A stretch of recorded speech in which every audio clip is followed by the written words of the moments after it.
안녕하세요. 현대의 진리를 전하고 있는 에스더입니다.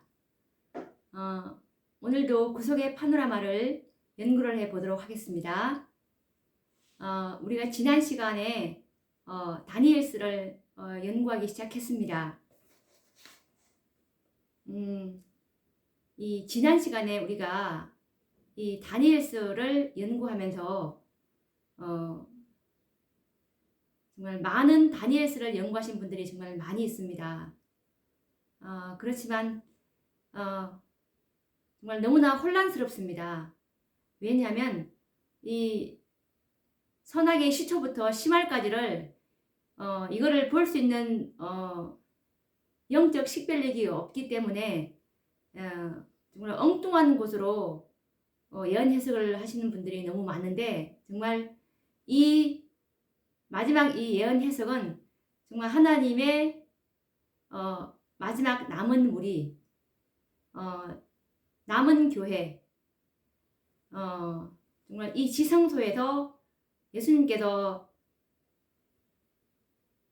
요한계시록 14장의 세천사의 기별과, 그리고 그 뒤에 이어서 또 이 일 후에 다른 천사가라는 요한계시록 18장에 있는 그 두 기별을 잘 받아들이고 전진해서 따라온 이 무리들에게, 어린 양이 어디로 인도하든지 따라가는 이 무리에게 정말 완전한 해석을 할 수 있도록 주님께서 축복을 주셨습니다. 그래서 이 완전한 진리를 보유하고 있는 현대의 진리 연합운동회는 정말 완전한 진리, 그리고 완전한 예언, 그리고 정말 완전한 복음이 복음을 오류가 없이 잘 보관하고 있는 그런 곳이라고 저는 감히 자부하고 있습니다.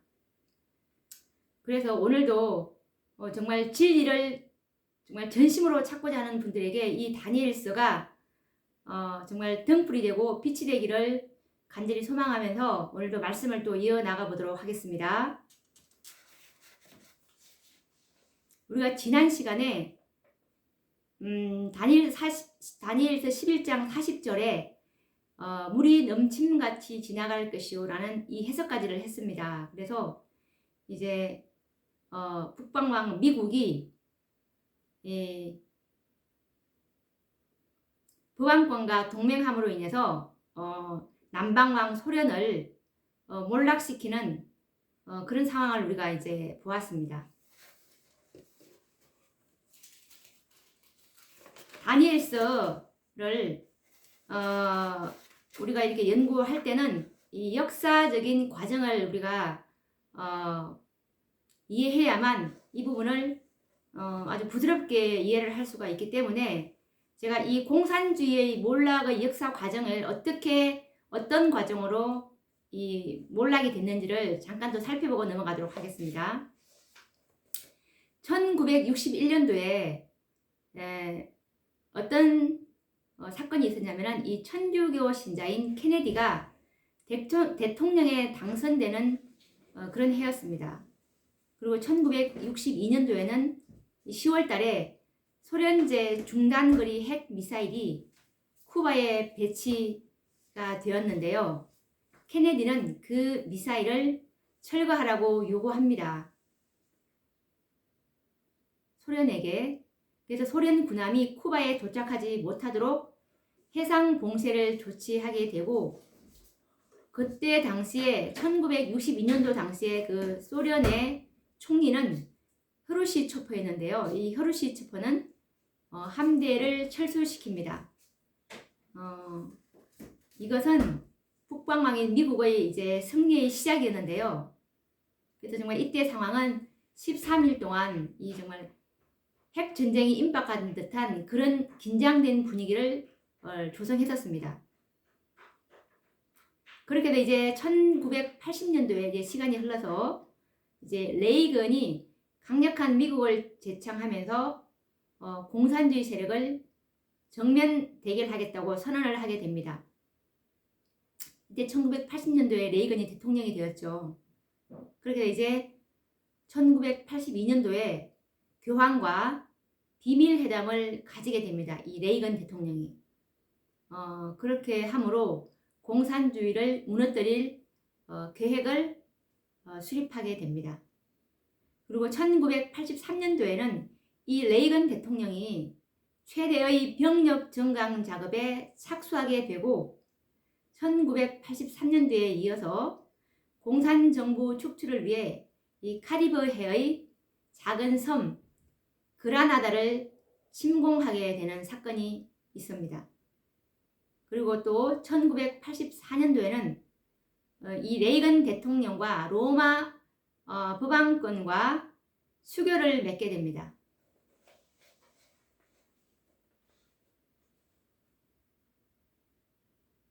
이렇게 해서 이제 소련과 공산주의를 멸망시키기 위한 두 가지 전략을 짜게 되는데, 첫 번째 전략이 뭐냐면 엄청난 규모의 예산을 군사력 증강에 투자해서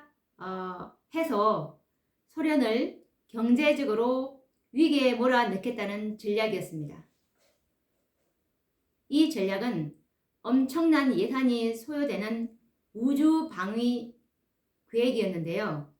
이것을 발표하게 됩니다. 일명 SDI라고 하는데, 이 S는 strategic, 그리고 D는 defense, 그리고 이 I는 initiative라고 해서 이 strategic이란 단어는 군사 전략적인 이런 의미입니다. 그리고 D는 defense라고 해서 방어, 방위 이런 뜻입니다.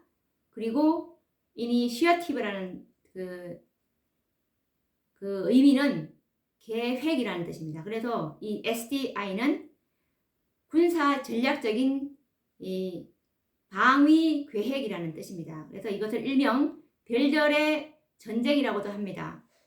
이 우주 방위 계획이란 우주에 강력한 레이저 발사 기능을 갖춘 기지를 만든 다음에 미국을 향해서 날아오는 모든 종류의 미사일에 레이저를 발사함으로써 미사일이 미국 땅에 도달하기 전에 이 태평양과 대서양에서 미리 격추시킨다는 이 방어 시스템을 말하는데, 이것은 정말 상상하기조차 어렵고 막대한 예산이 소요되는 군비 경쟁이었으며 일종의 전쟁이었습니다. 그래서 미국이 이러한 군비 정강 계획 발표는 이 남방왕 소련에 대한 일종의 선전포고였고, 이렇게 해서 이제 소련을 경제 파탄에 빠지도록 만들게 하기 위한 전략이었던 것입니다. 그리고 또 이 소련과 공산주의를 멸망시키기 위한 이 두 번째 전략은 뭐냐면은 약소 국가들이 더 이상 공산화되는 것을 저지하는 것이었습니다. 아프가니스탄이라든지 이 니카라구아, 그리고 앙골라, 캄보디아와 같은 지역에서 이런 반공 세력들을 뒤에서 후원해주고, 그리고 그라나다 섬의 경우에는 미국 군대를 직접 동원해서 그 지역을 공산주의자들의 손으로부터 구출함으로써 공산주의의 확산을 적극적으로 저지하겠다는 전략이었습니다. 당시 이 미국 레이건 대통령은 공산주의 붕괴를 위해서 또 부가적인 전략을 추진시켰는데, 이 전략은 로마 교황권과 이해관계가 딱 맞아떨어지는 그런 계획이었습니다. 그런 계획이 어떤 계획이었냐 하면은 엄청난 자금이 소요되는 이 SDI, 즉 별들의 전쟁 정책을 수립하게 되므로 대규모의 군사력 증강 계획이었고, 이것은 곧 소련을 재정적으로 고갈시키겠다는 그런 목적이었습니다. 그리고 헝가리나 체코슬로바키아, 그리고 폴란드 등 동구 국가에서 반공 사상을 고무시키겠다는 뜻이었습니다. 그런 계획이었죠. 그리고 바르샤바 조약 국가들에 대한 재정 지원, 즉 동부 공산권 하에서 인권을 옹호하는 반공 세력들에 대한 재정적 지원을 아끼지 않겠다는 그런 또 계획이었습니다.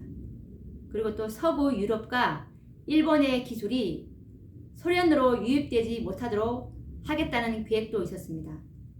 그리고 또 매스컴을 이용해 가지고 방공사상을 주입시키면서 미국의 소리 그리고 라디오 자유 유럽과 같은 방송을 이용했습니다. 이렇게 해서 이제 이런 전략으로 인해서 이 남방왕은 몰락하게 되는데요. 이 북방왕 미국의 군사력 증강을 목적으로 하는 이 군비 전쟁은 남방왕 소련으로 하여금 군사 증강 대결에서 뒤지지 않기 위해서 정말 막대한 재정을 소비하는 결과를 가져왔습니다. 그래서 급기야는 이 소련의 경제력은 거의 소진되어서 더 이상 국가를 유지하기 어려운 상태에 빠지고 말았습니다. 이 막강한 경제력을 가지고 있었던 미국은 이 서방 세계의 자본과 법안권의 경제력의 후원을 받고 있었는데 반대로 이 경제력의 약점을 가지고 있는 이 공산주의 국가들과 소련으로서는 미국을 당할 재간이 없었던 것입니다. 이렇게 해서 군비 전쟁에서 남방왕은 북방왕의 이 경제의 회오리 바람을 견디지 못하고 패배하고 말았습니다. 역사를 좀 되돌아보면 이 브레즈네프 이후에 소련은 경제력이 소진이 되어서 나라의 존립이 매우 어려웠던 그런 역사의 모습을 우리는 보게 되는데 잠깐 동안 그때 그 당시의 소련의 상황을 한번 또 들여다보도록 하겠습니다. 이 소련 수상 후르시초프 이후의 역사를 한번 이후부터 이제 고르바초프가 냉전의 종지부를 찍게 되는 그런 과정의 그 역사를 또 한번 좀 보도록 하겠습니다. 1970년도에 70년대에 이 브레즈네프가 이제 소련의 총리가 됩니다. 그리고 1984년도에 14년 뒤죠. 유리 안드로포프가 2월에 취임을 하게 되는데 15개월 만에 이 안드로포프가 또 사망을 하게 됩니다. 그리고 이 유리 안드로포프가 총리가 된 지 1년 뒤인 1985년도에 이 콘스탄틴 체르넨코가 권력을 승계받게 되는데 이 체르넨코마저 또 급사를 하게 됩니다. 그래서 그 해 1985년 3월 10일에 이 체르넨코가 급사하게 되고 그리고 이 1985년 3월에 체르넨코 뒤를 이어서 이제 고르바초프가 공산당 서기장으로 이제 선출이 됩니다. 이 고르바초프는 경제 회복을 위해서 동서 유럽 선진국들과 우호 증진을 통해서 통상 무역 관계를 발전시키기 위해서 많은 노력을 하지만 이 또한 실패하게 되죠. 그렇게 해서 이제 1987년 12월에 이 미국의 로널드 레이건 대통령과 이제 고르바초프가 회동을 합니다.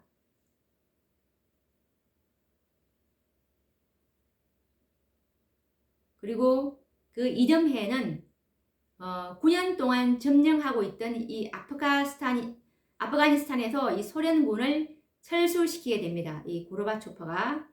그리고 그의 1년 뒤 1989년도에 이 고르바초프는 교황을 아연하고 교황에게 무릎을 꿇습니다.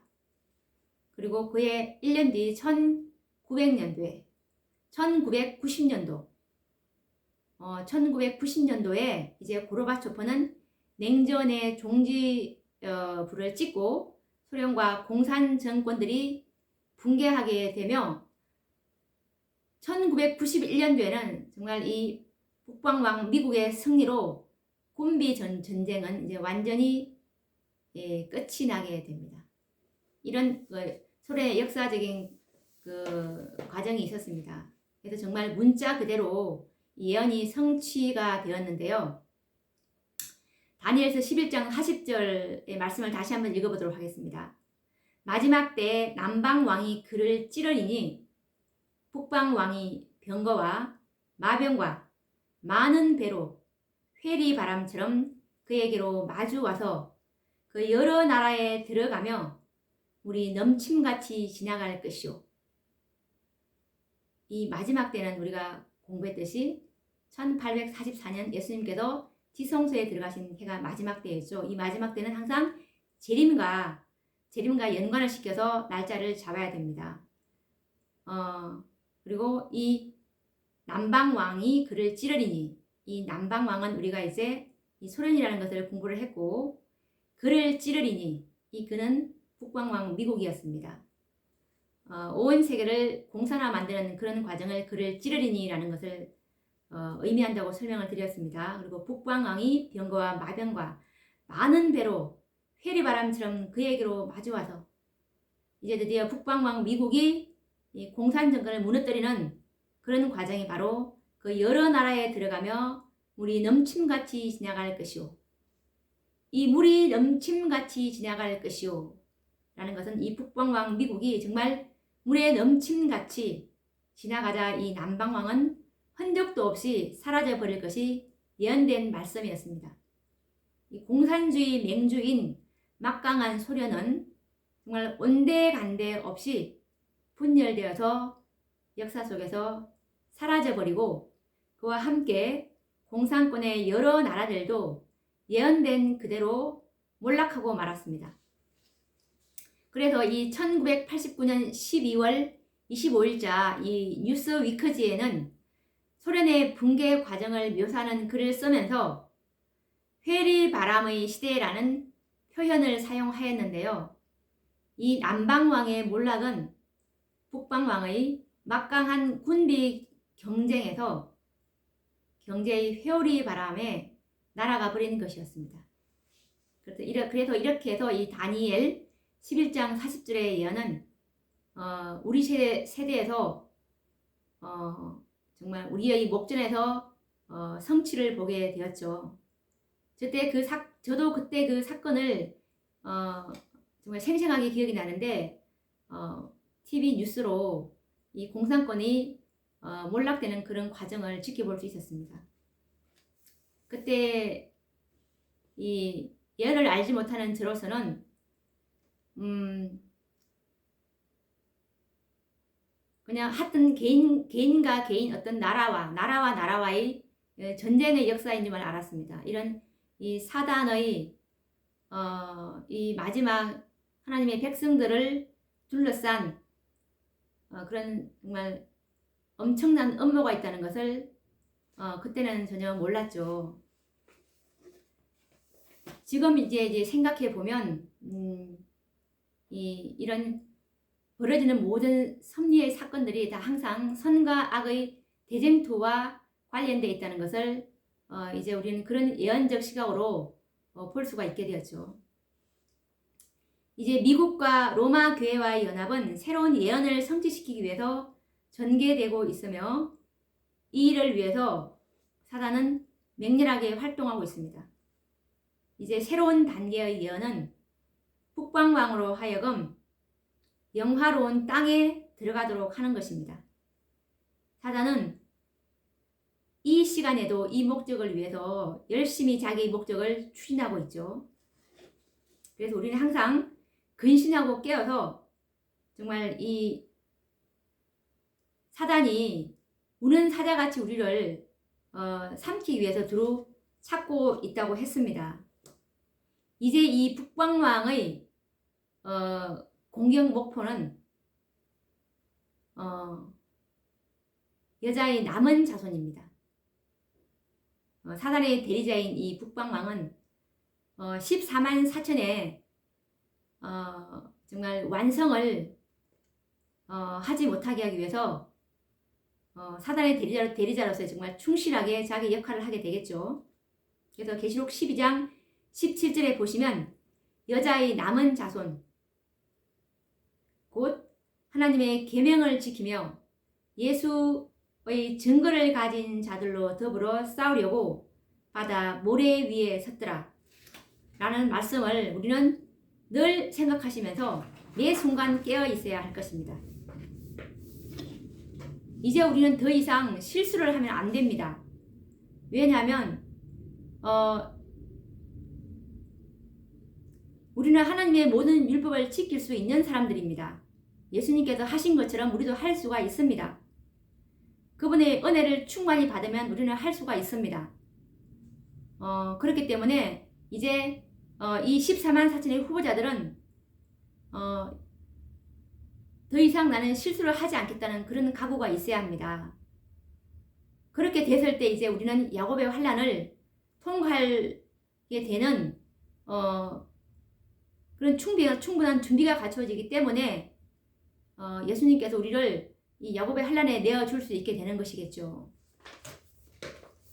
항상 우리는 이런 생각을 가지고 살아가야 할 것입니다. 그리고 이 남방왕 소련이 몰락한 그 이후의 그 사건을 또 우리가 알아보도록 하겠습니다.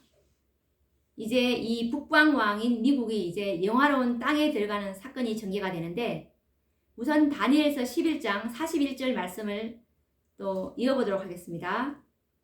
그가 또 영화로운 땅에 들어갈 것이요 많은 나라를 패망케 할 것이나 오직 에돔과 모압과 암몬 자손의 존귀한 자들은 그 손에서 벗어나리라. 여기서 이 영화로운 땅은 교회를 말합니다.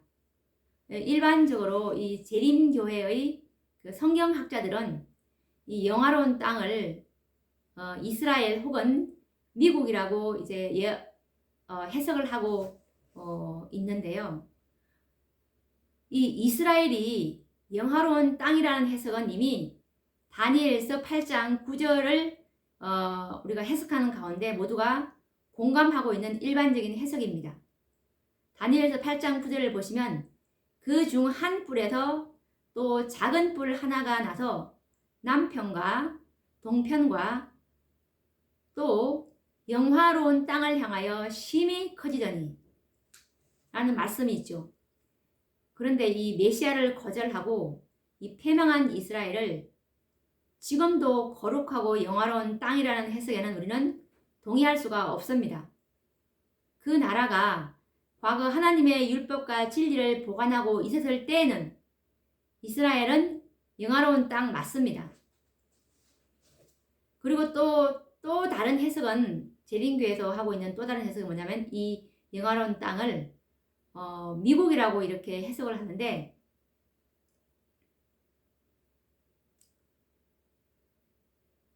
미국이 이 북방왕이라는 이 성경적 역사적인 증거를 우리는 이제 가지고 있기 때문에 이 미국이 영화로운 땅이라는 예언은 정말 모순이 많습니다. 왜냐하면 미국은 처음에는 이게 새끼 양처럼 새끼 양이었습니다. 그런데 이제는 용처럼 말을 하는 사단의 일을 하는 나라로 예언되어 있습니다. 특히 이 시기적으로 북방왕이 영화로운 땅에 들어갈 때에는 남방왕 소련을 위시해서 공산주의 나라들은 패망하고 법왕권과 손을 잡은 이유이기 때문에 더욱이 미국은 영화로운 땅이 될 수가 없습니다. 이제 이 미국이야말로 용처럼 말을 하기 직전이며 짐승의 우상을 세우기 위해서 지금 이 시간에도 노력하고 있는데 어떻게 이 미국이 영화로운 땅이 될 수가 있겠습니까?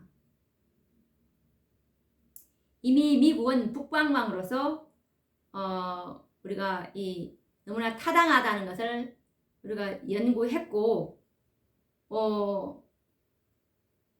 미국이 또 미국에 들어간다 이렇게 해석하면 말이 안 되죠. 그렇죠?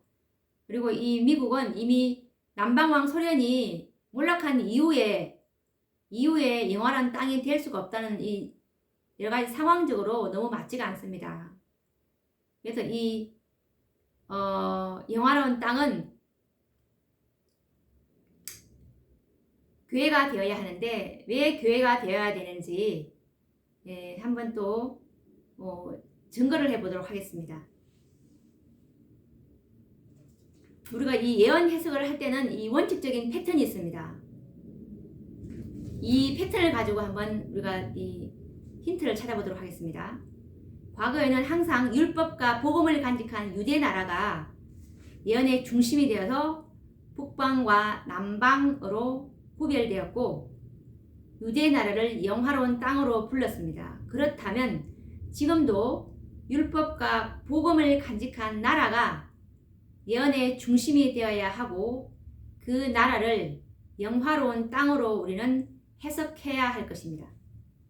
이 율법과 복음을 가진 나라는 이 지상 어떤 나라가 아니라 하나님의 율법과 복음을 가진 나라입니다. 베드로 전서 2장 9절 말씀을 보시면 오직 너희는 택하신 족속이요 왕 같은 제사장들이요 거룩한 나라요 그의 소유된 백성이니 라는 말씀이 있습니다. 그래서 이 하나님의 참 교회가 율법과 복음을 가진 나라요 영화로운 땅으로 상징되어져야 합니다. 그래서 이 북방왕 미국이 영화로운 땅인 교회에 들어간다는 표현은 미국이 앞으로 교회를 간섭하고 자유를 구속하는 법령을 만들고 하나님의 진리 교회를 핍박한다는 의미입니다. 우리가 지난 역사 가운데서 이 북방왕들 바벨론이라든지 메데파사 그리고 그리스 헬라 그리고 로마 그리고 법왕로마 같은 이런 법왕권들은 항상 하나님의 성소와 율법을 짓밟았던 역사를 우리는 생각할 수 있습니다. 이 현대의 북방왕 미국도 예외가 될 수가 없는데요. 하나님의 성소인 이 교회와 율법을 짓밟는 일을 할 것이기 때문입니다. 이것이 다니엘서 11장 41절에 그가 또 영화로운 땅에 들어갈 것이요 라는 말씀에 옳은 해석이 될 것입니다. 예언의 신의 이 말씀을 보면 이런 미국이 과거 북방왕들의 그 역사를 반복할 것에 대해서 예언을 하고 있는데 한번 읽어보도록 하겠습니다. 대쟁투 605페이지 말씀입니다. 종교적 제한이 미국 안에서 이루어지고 하나님의 계명을 지키는 자들을 박해하기 위하여 교회와 국가가 연합하게 될 것이라는 예언은 아무 근거도 없고 불합리한 것으로 단정되어 왔다. 그리고 종교 자유의 옹호자였던 이 나라가 그 외의 다른 상태로 변할 수 없다고 단호하게 공언해 왔다. 정말 그때 그 당시에는 그랬을 것입니다. 이 미국이 정말 새끼양 같았습니다. 누가 이것을 믿을 수 있었겠습니까? 이 미국이 이 북방왕으로서 하나님의 교회를 핍박하게 될 것이라는 것을 누가 그때 감히 추측할 수 있을까요? 그리고 이와 관련된 또 다른 증언의 말씀 대쟁투 442페이지 말씀입니다. 새끼 양과 같은 뿔과 용과 같이 말하는 소리는 그 표상하는 나라가 공언하는 바와 실제적 행동이 놀라울 만큼 모순됨을 가리킨다. 한 국가가 말한다는 것은 그 나라의 입법과 사법상 권위를 행사함을 의미한다. 그와 같은 행위를 통하여 그 나라가 일찍이 국시로 공포한 자유와 평화의 원칙이 허위임을 증명한다. 용처럼 말하고 먼저 나온 짐승의 모든 권세를 쓴다는 예언은 그 나라가 일찍이 용과 표범과 같은 짐승으로 표상된 나라들이 나타낸 편협한 정신과 박해의 정신을 드러낼 것을 명백히 예언하고 있다. 그리고 이 두 뿔 가진 짐승이 땅에 거하는 자들로 처음 짐승에게 경배하게 하니 곧 죽게 되었던 상처가 나은 자라고 한 말은 이 나라가 법왕권에게 경의를 표하게 할 어떤 도를 강요하는 일에 그 권위를 행사할 것을 나타낸다. 정말 이 새끼양과 같은 이 뿔을 가진 이 짐승이 정말 용처럼 말하고 먼저 나온 짐승의 모든 권세를 쓴다는 이 말씀은 이 미국이 정말 용과 표범과 같은 편협한 정신과 그리고 박해의 정신을 드러낼 때 이런 표현을 쓴다고 합니다. 그리고 이 두 뿔 가진 짐승이 정말 땅에 거하는 자들에게 짐승에게 경배하게 하고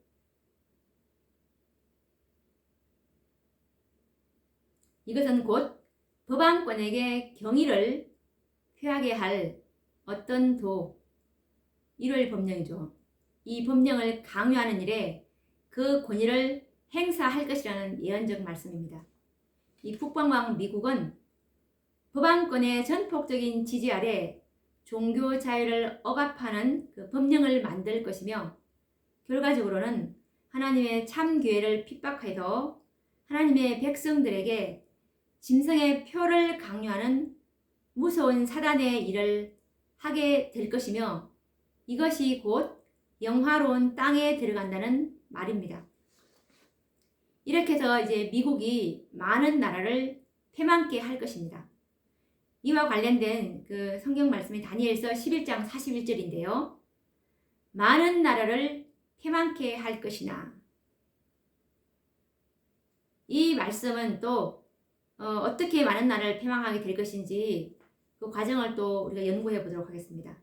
이 북방왕 미국에 의해서 1월 법령이 제정이 되면 모든 자, 큰 자나 작은 자나 이 구별이 없고 모든 나라가 이 법령에 동참하고 북방왕에 굴복해서 함께 패망하게 될 것을 의미합니다.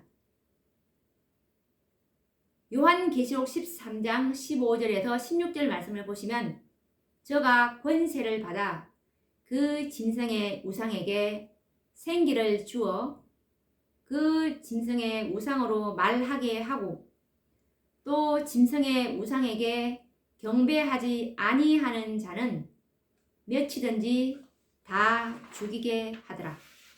저가 모든 자, 곧 작은 자나 큰 자나 부자나 빈궁한 자나 자유한 자나 종들로 그 오른손에나 이마에 표를 받게 하고 라는 이 말씀이 있죠. 이 저는 미국입니다. 이제 미국이 권세를 받게 되고 짐승의 우상을 이제 만들게 됩니다. 그래서 이 짐승의 우상에게 경배하지 않는 자들은 정말 다 죽이게 이렇게 합니다. 그리고 정말 작은 자나 큰 자나 부자나 빈궁한 자나 다 이 짐승의 표를 받게 만들죠.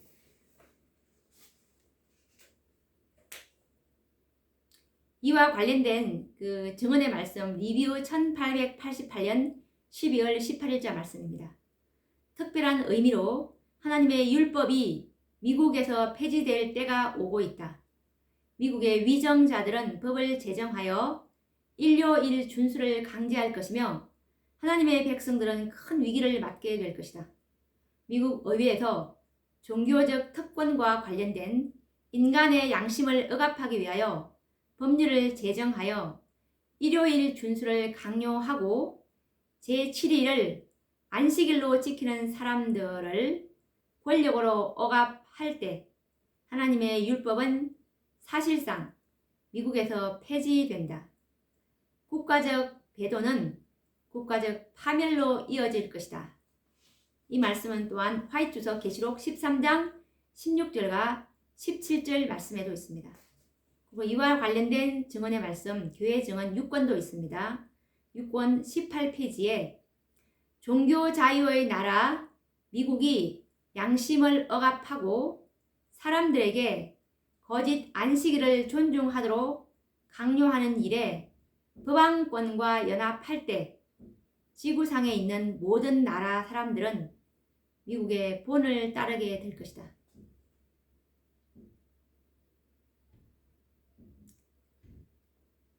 미국이 양심을 억압하고 사람들에게 거짓 안식일을 존중하도록 강요하는 일에 법왕권과 연합하게 될 때 이 지구상에 있는 모든 나라입니다. 모든 나라 사람들은 미국의 본을 따르게 될 것이다.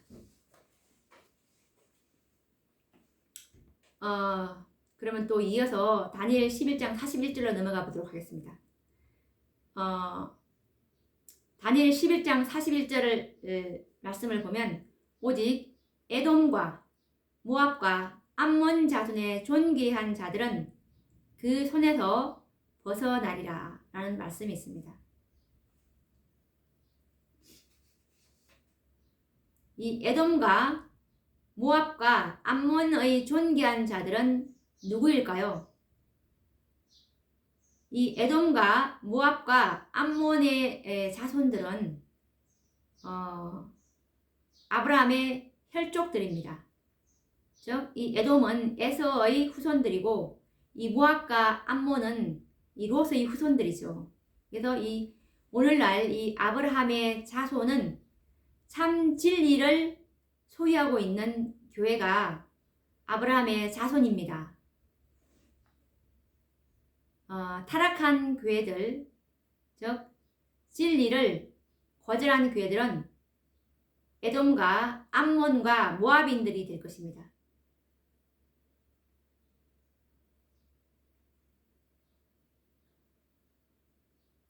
이들 중에서 이 존귀한 자들은 진리의 빛을 접할 기회가 없어서 그곳에 있었던 하나님의 정말 신실한 백성들을 일컫는 말인데요.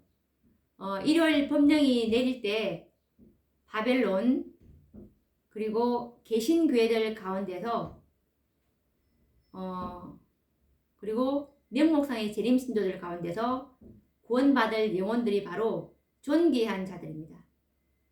진실한 영혼들은 짐승의 표를 받지 않고 진리를 찾아 나와서 이 14만 4천인 안에 계수가 될 것입니다. 그래서 이들은 북방왕의 손에서 이제 건져냄을 받게 될 것입니다. 이때는 언제 이런 상황이 전개가 되냐면 이제 이들은 계시록 18장 그 4절에 우리 대쟁투 각시대의 대쟁투 38장 보면은 최후의 경고라는 장이 있습니다. 최후의 경고라는 장에 이 계시록 18장에 그 내 백성아 거기서 나와 그에 이제 참여하지 말고 그에 받을 재앙을 받지 말라는 이 최후의 경고를 바랄 때 이들이 다섯째 천사의 기별자들이 너전비를 받고 온 세상에 이 기별을 증거할 때 이 기별을 받고 나온 무리들인데 이들이 이때 이제 빛이 비추일 때 나오게 되는데 초기 문집 261페이지 말씀으로 한번 확인을 해 보도록 하겠습니다.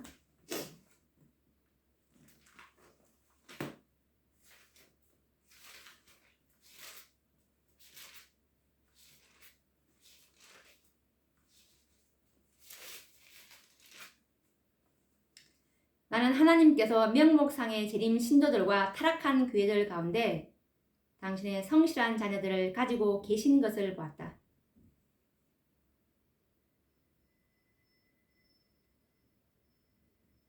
이 명목상의 재림 신도들과 타락한 교회들 가운데 이 명목상의 재림 신도들과 타락한 교회들 가운데 당신의 성실한 자녀들을 가지고 계신 것을 봤다. 이들이 바로 에돔과 암몬과 모압의 존귀한 자들입니다. 이들은 재앙이 내리기 전에 교역자들과 백성들이 이러한 교회들로부터 부르심을 받고 나와서 기쁨으로 진리를 받아들일 것이다. 사탄은 그것을 알고 있다. 그러므로 셋째 천사의 기별이 크게 전파되기 전에 그는 이러한 종교 단체들 중에서 능력을 베풀어 진리를 거절한 자들이 하나님께서 그들과 함께 한다고 생각하도록 만든다. 그런 신실한 자들을 속여서 하나님께서는 아직도 그 교회들을 위해서 역사하고 계심을 믿도록 유인하고자 한다. 그러나 빛이 비추일 때 모든 신실한 자들은 타락한 교회를 떠나 남은 무리와 함께 설 것이다. 여기서 모든 신실한 자들, 이 정말 명목상의 재림 신도들과 타락한 교회에 있는 당신의 성실한 자녀들이 바로 이 신실한 자들인데, 이들이 이 정말 큰 외침 때 늦은 비를 받고 밖에 나와 있는 정말 계시록 18장의 그 마지막 기별, 계시록 18장 4절의 다섯째 천사의 기별을 깨달은 자들에 의해서 이 마지막 이 큰 외침을 외칠 때 이 기별을 알아듣고 깨닫고 나올 자들입니다. 이들은 남은 무리와 함께 설 것이다 라는 말씀에서 우리가 정말 남은 무리는 이미 밖에 존재해 있지, 교회 더 이상 7시대의 교회는 끝이 났습니다. 라오디게아 교회 시대가 마지막 교회이고, 이 마지막 시대는 교회에서는 하나님의 사업을 성취를 시키지 못하고 이기는 자들, 남은 무리들이 이 하나님의 마지막 사업을 성취시킬 자들이기 때문에 지금 제 이 다니엘서를 보시고 계시는 분들은 정말 이 남은 이 무리가 어디에 있는지, 남은 진리를, 이 완전한 진리를 보유하고 있는 곳이 어디에 있는지를 찾아서서 진리로 이렇게 연합 하는 것이 정말 지혜로운 결정이겠죠. 예. 왜냐하면 그때 내가 나가겠다 이런, 나중에 늦은 비가 내리고 이 큰 해침을 할 때 그때 나가겠다라고 이런 생각을 가지고 있다면 그건 어쩌면 위험한 것일지 모릅니다. 왜냐하면 사단은 정말 그 교회에 늦은 비의 가짜 늦은 비 능력을 역사해서 그 교회가 남은 교회라는 이 속임수를 쓸 것이라고 지금 이 초기 문제 261페이지에 잘 나와 있지 않습니까? 그때 과연 그것을 뚫고, 이 조직이라는 줄을 뚫고 끊고 넣기는 쉬운 일이 아닐 것입니다. 그래서 이렇게 먼저 나와서 이렇게 기별을 받아들이고 연합한다면 정말 많은 사람들을 옳은 대로 또 인도할 수 있는 그런 시간적인 여유도 있겠죠. 그때 넣으면 가까스로 자기 영혼은 구원할 수 있을지 몰라도 그 시간은 정말 그 시간의 손실을 어떻게 보상받을 수 있을까요? 그래서 이제 우리가 이 에돔과 모압과 암몬의 존귀한 자들에 대해서 우리가 연구를 했습니다. 이제 다니엘 11장 42절로 넘어가 보도록 하겠습니다. 그래서 이제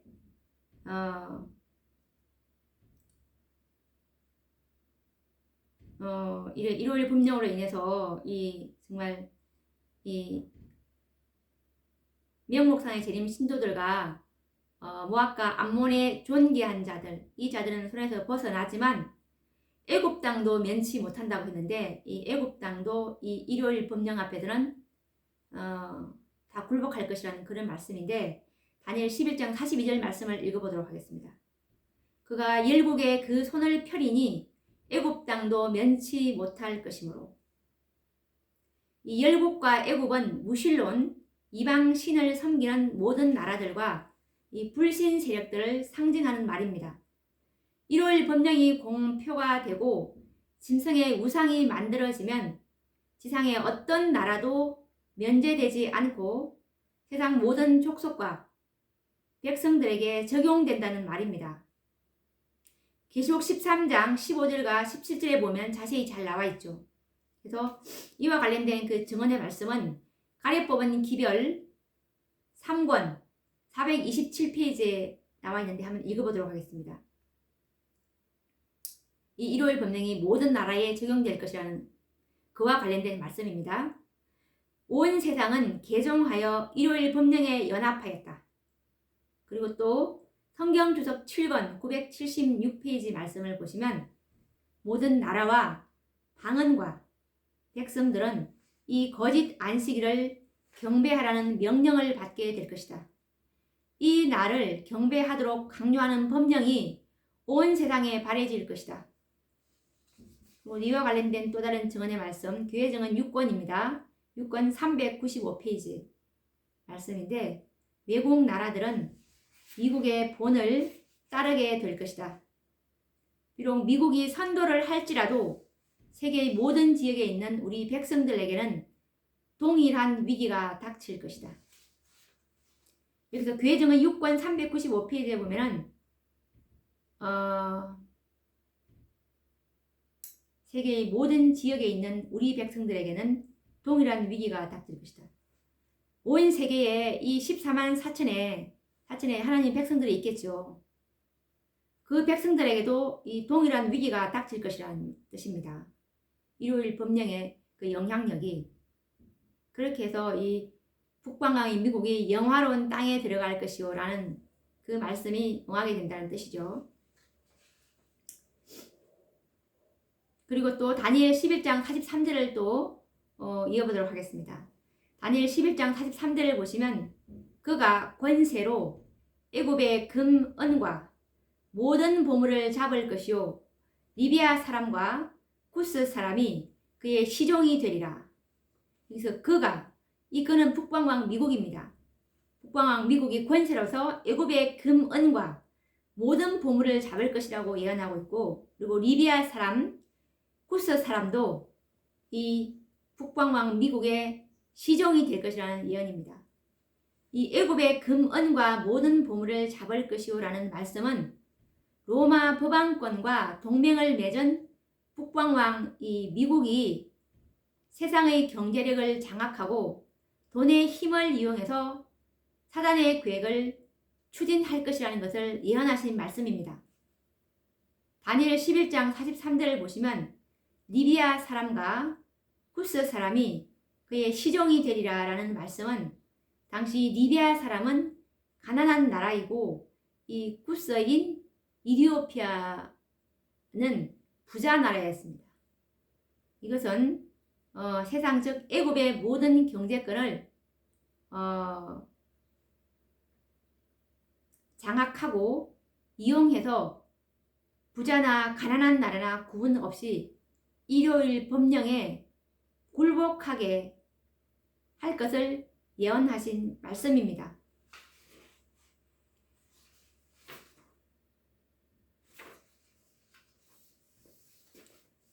오늘도 또 시간이 다 되어서 또 다음 시간에 또 이 다니엘서를 계속 또 이어보도록 해야 할 것 같습니다. 오늘도 하나님의 정말 은혜와 진리 안에서 충만한 안식일 예비일 되시고 또 다음 시간에 찾아뵙도록 하겠습니다. 감사합니다.